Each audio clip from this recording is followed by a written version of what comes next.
Dalam beberapa kali cuitannya, paranormal bernama Mbah Mijan pernah mengungkap hasil penerawangannya tentang jejak si pembunuh sadis ini. Yang pertama pada tanggal 31 Agustus 2021, di mana ia menawarkan bantuan pada pihak berwenang. Beberapa hari kemudian, tepatnya pada 4 September 2021, ia kembali memberikan hasil penerawangannya yang mengarah pada petunjuk kunci dalam tragedi mengenaskan ini.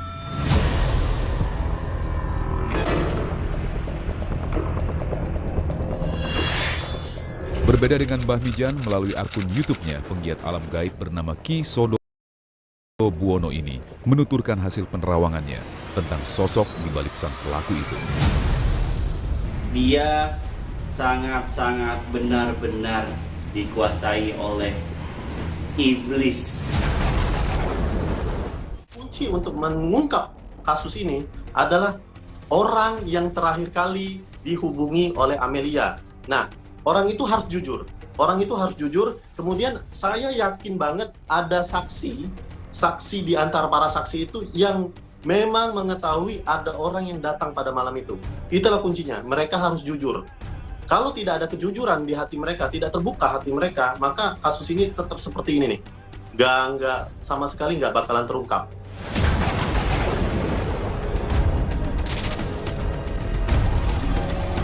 Tidak ada kejahatan yang sempurna. Kalimat itu dikenal sebagai kredo bagi penegak hukum dalam pengusutan kasus pidana. Namun di kasus pembunuhan sadis di Jalang Cagak Subang yang sudah 10 bulan berlalu, kredo itu seperti tak berlaku.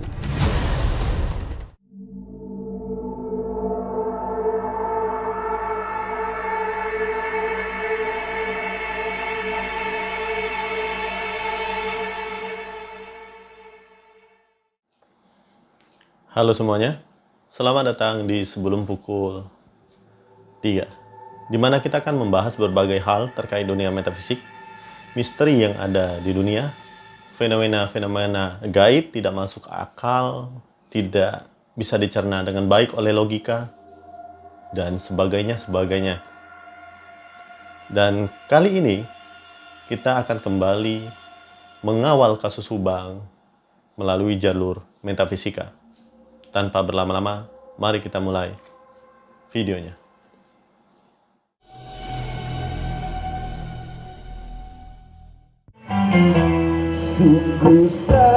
Malam Sabtu sudah sepi.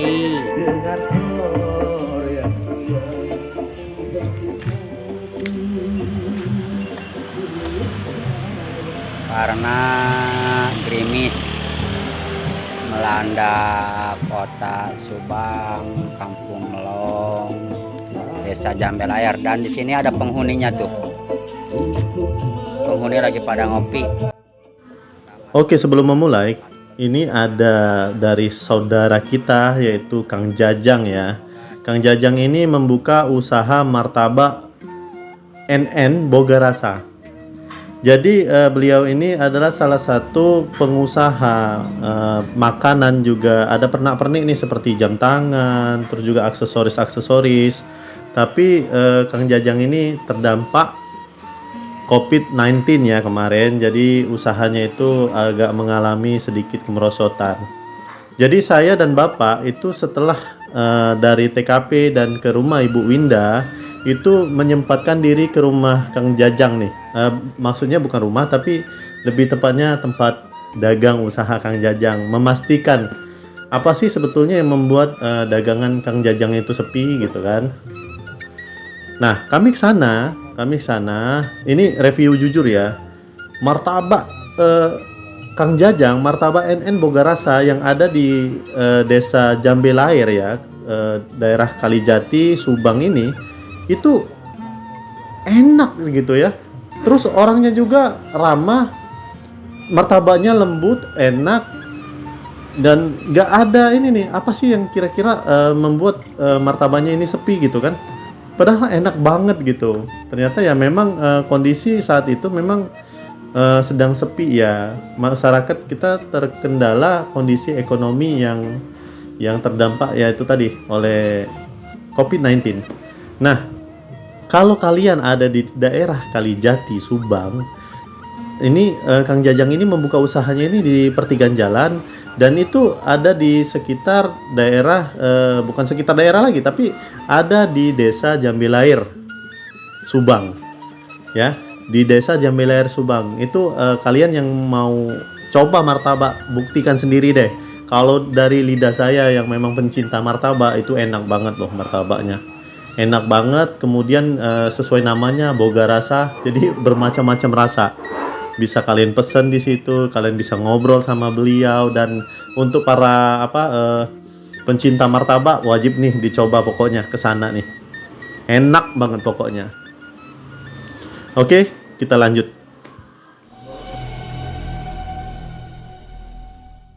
Sudah sampai di situ Patenggang. Ini danaunya cantik sekali pokoknya. Tuh, nggak bosan-bosan aku lihat danau ini. Bisa mancing nggak ya? Oke, untuk yang bertanya nih ada apa di situ Patenggang, nanti saya bikin video, terus nanti saya upload. Saya gambarkan sosok gadis yang ada di situ Patenggang. Saya motoran sendirian, tidak ada teman sama sekali nih. Tuh, sendirian bareng nih jagoan. Sudah sampai ke situ Patenggang. Cuaca kondisi saat ini mendung, kayak mau hujan, tapi danaunya nggak ada kabut. Tapi apa ya, tuh lihat di sebelah sana itu ada kabut ya.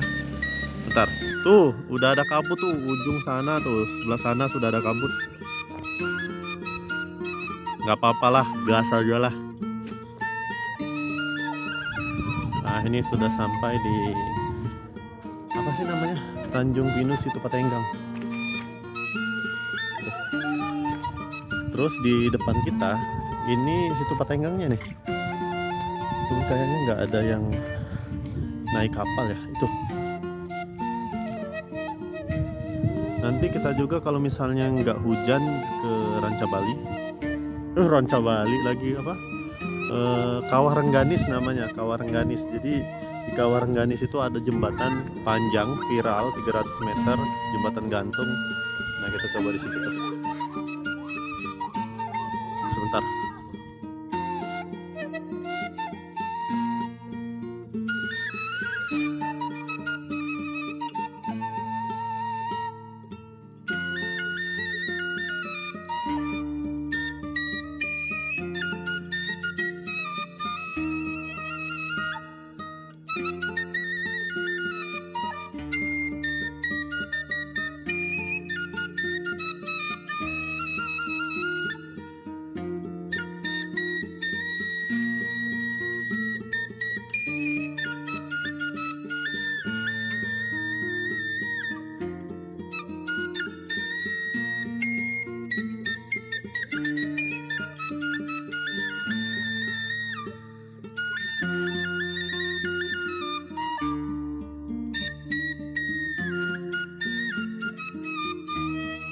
Ya udah, coba aku ke paling ujung ya.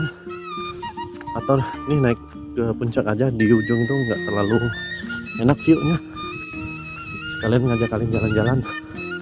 Ah, di sini juga nih ada maung. Maung lagi santuy. Nih satu nih. Maungnya ramah nih. Nah, ini nanti akan saya visualkan juga. Halo.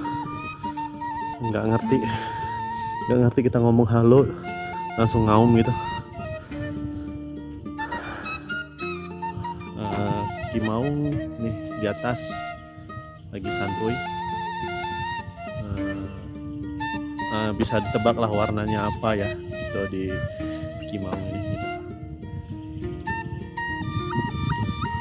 Kayaknya dia itu merasakan energi seseorang yang memang punya niatan tertentu atau enggak gitu. Jadi ini dia responnya santai gitu sama saya. Oke, saya lanjut dulu bikin upload status gitu untuk WA lah, update.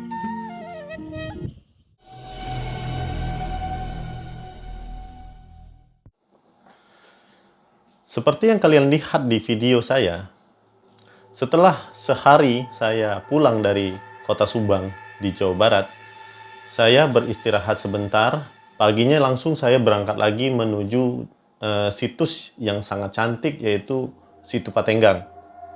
Tempatnya ada di daerah Ciwidey, dan suasana saat itu dingin banget ya. Jadi saya menggunakan jaket, bahkan saya sempat membeli beberapa helai pakaian, juga kupluk gitu. Kemudian begitu saya sampai di tempat itu, betul-betul suasananya enak banget gitu.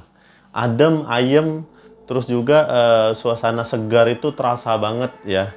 Dan memang Situ Patenggang ini sangat recommended sekali untuk kalian yang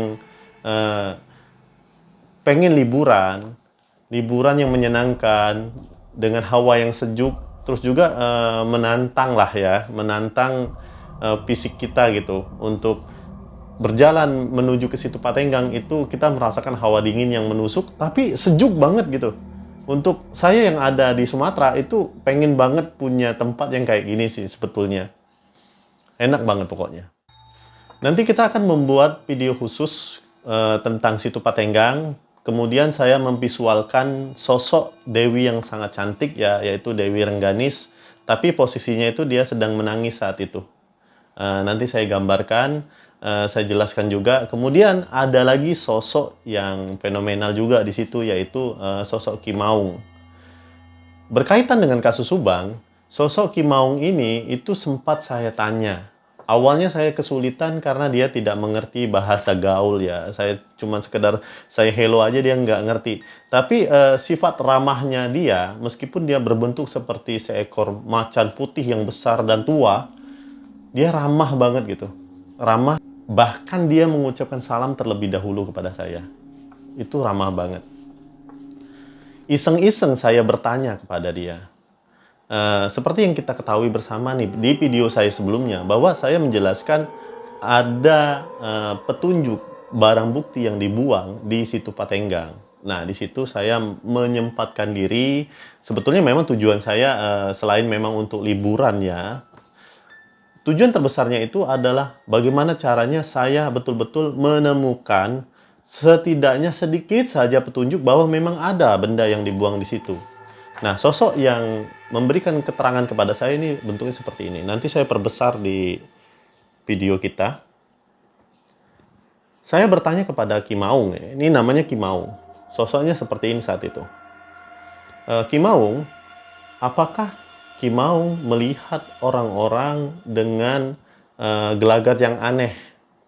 Gelagat yang aneh, dan orang ini seperti ini. Saya kan habis dari TKP Subang ya. Saya menunjukkan bentuk visualisasi energi metafisika yang saya miliki bekas saya habis dari TKP Subang. Pernah tidak ada orang-orang yang seperti ini? Energinya ini seperti yang pernah saya, energinya seperti yang ada di badan saya ini. Oh, dia ngomong kayak gitu.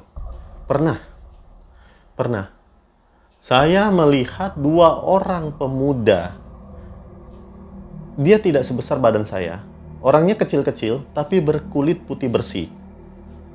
Menggunakan kendaraan, kalau dia bilang itu menggunakan, apa ya bilangnya itu, kemarin itu, kendaraan aneh yang memiliki 2 bundaran di ininya, di kakinya gitu, yaitu motor ya.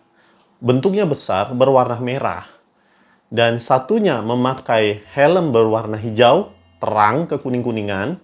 Kemudian satunya memakai helm berwarna ungu gelap. Itu katanya. Kemudian 2 orang ini itu tergesa-gesa menyewa perahu bebek. Mereka itu datang ke sana sekitar jam 3 sore. Karena saat itu berkumandang suara azan. Maksudnya bukan berkumandang suara azan, tapi ada orang yang lagi ngaji untuk azan sore. Nah, itu seperti itu katanya. Karena dia mencium bau busuk aroma darah perempuan di tubuh mereka, Ki Maung ini mengikuti. Karena seperti ini, sosok Ki Maung ini itu bisa merasakan hawa negatif pada tubuh seseorang. Jadi beliau ini itu meskipun kita menyembunyikan identitas kita atau menyembunyikan niat kita, dia bisa tahu. Itulah bangsa halus ya. Mereka itu seperti itu cara kerjanya. Dia mengikuti tapi tidak nyebrang nih.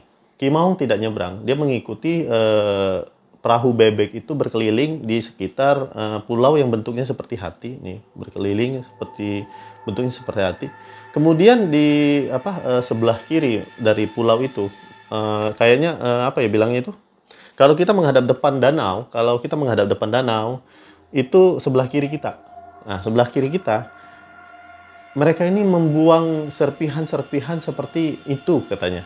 Dia menunjukkan handphone saya seperti itu, tapi sudah seperti serpihan-serpihan dibuang nih yang oleh pemuda yang memakai jaket warnanya coklat muda katanya. Warnanya coklat muda, tidak ada lengan, tebel. Kemudian dia memakai baju garis kotak-kotak warna hitam, garis-garisnya itu putih. Kemudian si pemuda ini itu tangan kanannya ini dibuang kayak gini nih, diselonjorkan gitu. Jadi beliau itu melihat pemuda itu. Kemudian si laki-laki yang satunya yang memakai jaket panjang warnanya gelap katanya, seperti hitam atau mungkin biru dongker kali. Kemudian pria ini memakai baju berwarna merah tapi ada list-list kuning. Warnanya merah tapi ada list-list kuning, terlihat di sininya kerahnya itu. Nah, dia ini menyebutkan panggilan orang yang ini tadi. Tos apa gitu. Kemarin tuh tos apa? Pokoknya kalau misalkan Arsena bilang itu katanya udah selesai belum semuanya gitu. Entos apa gitu sih. Dan dia menyebutkan panggilan NDRI.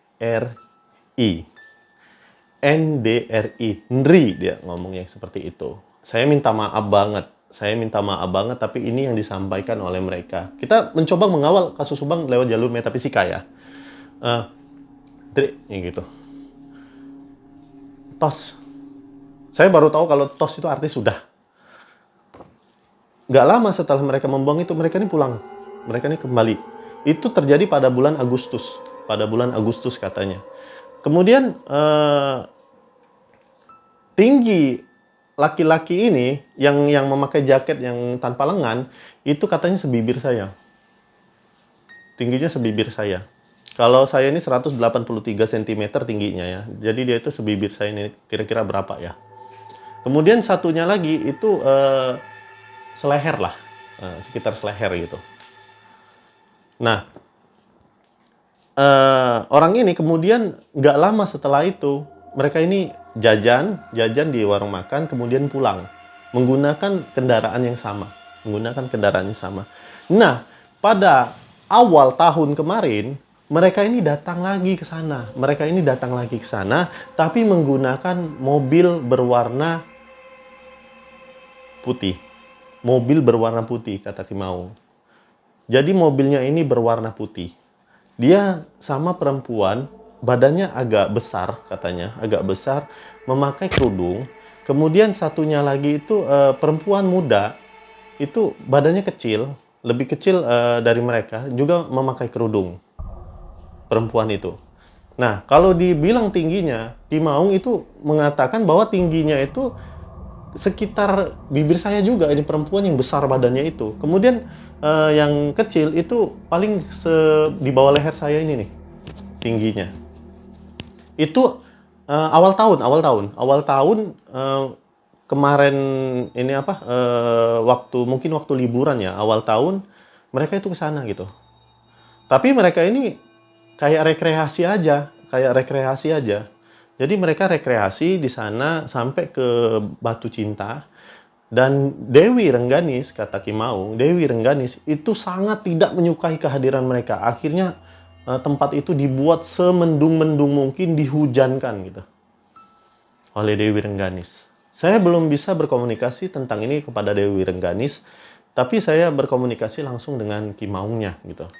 Nah, Ki Maung ini itu hafal banget wajah orang ini, hafal banget wajah orang ini. Kalau misalkan orang itu ke sana lagi, dia ingin memberitahu saya lebih detail lagi soal orang itu. Maksudnya itu bukan lebih detail soal orangnya, tapi dia akan mencoba mengikuti orang itu, rumahnya di mana. Nah, jika kasus Subang masih belum bisa diungkap, kalau memang ini betul-betul berkaitan dengan kasus Subang seperti medan elektromagnetik yang saya hasilkan dari TKP, kita akan cari. Kita akan ke situ Patenggang lagi, bertanya apakah memang orangnya kesini lagi atau tidak. Saya akan cari rumahnya. Jangan sampai pertama saya nggak pengen itu jadi framing gitu. Nggak pengen jadi framing. Nantinya akhirnya jadi framing kalau tidak saya buktikan. Kalau memang orangnya ada ya mau saya tanya, Bang kemarin apa sih yang dibuang gitu. Nah itu, seperti itu sih. Nanti ke depan, saya memang ada rencana lagi ke situ Patenggang, tapi saya ingin memastikan betul, seperti yang saya titip kepada Ki Maung, untuk mengikuti mereka ke tempat kediaman mereka. Karena Ki Maung ini hanya sekedar melihatnya saja, bahkan detail plat kendaraan dia nggak tahu. Saya sampai menjelaskan ini namanya plat kendaraan, ini biasanya identifikasinya ini seperti ini, maksudnya itu ciri-cirinya itu di plat kendaraan yang paling penting gitu.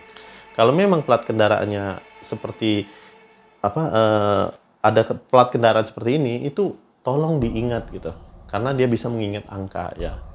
Nah, makhluk-makhluk metafisik itu sebetulnya sangat tidak mengenal alam dunia.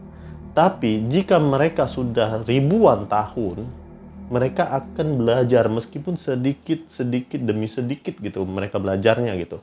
Tapi mereka akan belajar. Oke. Infonya sekedar itu saja. Inisialnya satunya, tapi yang satunya dia tidak menyebutkan namanya. Dia cuma menanggapi aja. Si laki-laki yang memakai jaket panjang ini yang lengan panjang itu manggilnya inisialnya Ndri gitu. NDRI gitu, seperti itu. Saya sengaja sebarkan kepada masyarakat karena ini sudah terlalu lama. Siapa tahu kalian memiliki kenalan keluarga di kepolisian, ada nggak kenalan dari almarhumah yang biasa dipanggil namanya itu Ndri gitu. Kemudian kendaraan ini itu warna merah besar katanya. Jadi kayaknya itu motor sport yang warnanya merah besar. Kemudian helmnya juga ini helm yang nggak biasa ya, karena hijau terang, ada list kuning ya, ada coret-coretan kuning katanya. Kedepannya itu tadi, kalau misalnya nanti saya ke situ Patenggang, saya tanyakan lagi, saya kan moga aja saya bisa buat live ya. Soalnya saya nggak mau nih kalau misalnya terjadi apa-apa pada saya, orang nggak tahu gitu. Mendingan saya live, kita berdasarkan informasi dari Ki Maung. Kalau misalkan kasus ini masih belum terungkap, informasi dari Ki Maung kita cerna, nanti kita diantar, kita shoot gitu. Oh ini rumahnya. Karena semua saksi yang ada di kasus Subang, saya tidak tahu menahu di mana rumah mereka. Kalau memang ada sangkut pautnya pada para saksi. Wallahu a'lam bishawab. Itulah yang bisa kita lakukan. Oke, untuk kalian yang masih berkenan mengikuti kasus Subang melalui jalur metafisika, silakan kalian tinggalkan di kolom komentar rekomendasi apa yang bagus, apa yang harusnya kita tindak selanjutnya gitu, seperti itu. Kemudian kalau misalnya ada yang bertanya, kenapa nggak langsung ngomong sama kepolisian? Udah berkali-kali saya ngomong ya, sudah. Tapi kita tidak memiliki bukti. Kita di Indonesia ini peraturannya beda banget gitu. Peraturan hukumnya beda banget. Hal-hal yang sifatnya metafisika itu tidak bisa dibuktikan secara ilmiah. Lain kalau sudah di negara maju. Di negara maju itu mereka sudah mulai memahami arti dari kata metafisika. Kalau di Indonesia belum. Jadi tidak bisa kita buktikan. Masih banyak hal-hal yang tidak bisa kita jadikan bukti. Kemudian ada lagi di antara kalian itu yang sering banget komen, kenapa tidak menyebut nama mereka, nama-nama pelakunya, kalau memang tahu pelakunya gitu. Ayo kita menjadi orang yang pinter ya. Kita menjadi orang yang cerdas. Cerdas secara lahir, cerdas secara batin. Cerdas secara lahir, kita tahu aturan-aturan yang ada di negara kita ini. Sembarang menyebut nama orang, sembarang menyebut nama orang, menuduh orang, itu akan kena pasal hukum. Nah, ketika saya menyebutkan nama orang, kalian dapat informasinya. Ketika saya dituntut, ada tidak yang bisa menjamin saya gitu. Kita ini hanya berusaha agar kasus Subang itu tidak lekang dimakan waktu. Itu aja sebetulnya. Jadi bagaimanapun proses pengawalannya, monggo silakan. Tidak ada salahnya. Selagi kita tidak memframing siapapun. Kita tidak memframing siapapun. Karena media massa, YouTube, itu menjadi tempat informasi-informasi yang sifatnya berimbang. Dan seperti ini, metafisika ini, itu sifatnya lebih kepada hiburan. Tapi dalam kasus ini, kita mencoba untuk mengawal dari sisi yang berbeda. Tolong dipahami betul. Jangan kelihatan bahwa kalian itu seperti sengaja untuk menjebak orang lain. Akhirnya masyarakat di luar sana melihat komentar kalian. Mereka akhirnya menuduh kalian antek-antek pelaku gitu. Jadi harus betul-betul kita itu, ya udah, kalau misalnya tidak suka, tidak setuju, itu bisa kalian lihat di deskripsi itu, linknya ada gitu. Oke, buat kalian yang mau saya promosikan usaha kalian, khususnya ya, kalau misalnya brand-brand besar saya tidak mau. Mereka harus ada MOU lah, ada hitam di atas putih. Tapi untuk kalian, kita pengusaha-pengusaha kecil, orang-orang kecil, silakan jangan ragu untuk mengirimkan email. Apa yang bisa saya bantu untuk promosikan ke kalian? Saya tetap meminta imbalan kepada kalian soal itu. Dan imbalannya itu adalah doa kepada kedua orang tua kalian. Karena amal yang paling besar, amal yang akan terus menerus sampai akhir hayat, itu adalah doa anak kepada orang tua. Itu aja. Oke semuanya? Salam sehat, selalu semangat. Jangan banyak begadang, yang jelas ya. Kemudian jangan lupa ngopi, yang jelas. Untuk kalian yang masih bertanya, apa makna dari sebelum pukul 3? Banyak banget yang nanya itu makna sebelum pukul 3 itu apa. Sebelum pukul 3, itu adalah saat-saat atau momen-momen di mana keajaiban itu terjadi, dan momen-momen di mana keburukan yang sangat jahat juga terjadi. Itulah sebelum pukul 3. Kita hanya manusia biasa, kita hanya bisa menaruh doa dan harapan. Sebelum pukul 3 artinya doa dan harapan. Terima kasih. Assalamualaikum warahmatullahi wabarakatuh. Om Swastiastu, Namo Buddhaya, salam kebajikan. Dan inilah sebelum pukul 3. Terima kasih.